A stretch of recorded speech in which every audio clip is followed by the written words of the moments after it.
Isa na namang hiwalayan ng showbiz couple ang nahadyap ni OG Diaz. Ayon umano sa kanyang source, hiwalay na rin sina Sam Milby at Miss Universe 2018 na si Katrina Gray. May nagsabi na wala na sila OG.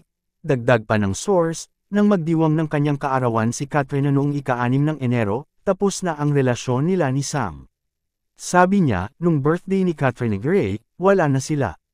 Pero sila ay magkaibigan na lamang daw. Gayunpaman, may ilang mga pagkakataong magkasama pa rin ang dalawa sa ilang events kaya tila hindi rin halos maniwala si OG sa nabalitaang ito.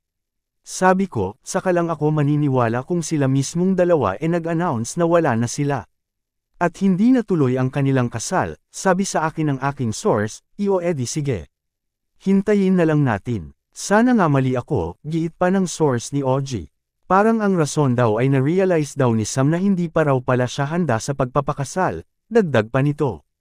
Matatanda ang nagsimula ang mga espekulasyon ukol sa hiwalayan ni Sam at Katrina nang marami ang nakapansin umano na hindi suot ng Miss Universe 2018 ang engagement ring nila ni Sam.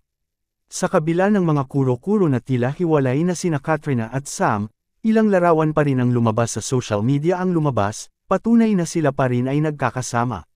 Isa na rito ang sweet photo nila nito lamang ika-9 ng Pebrero kung saan marami ang kinilig sa backhug ng aktor sa kanyang fiancé.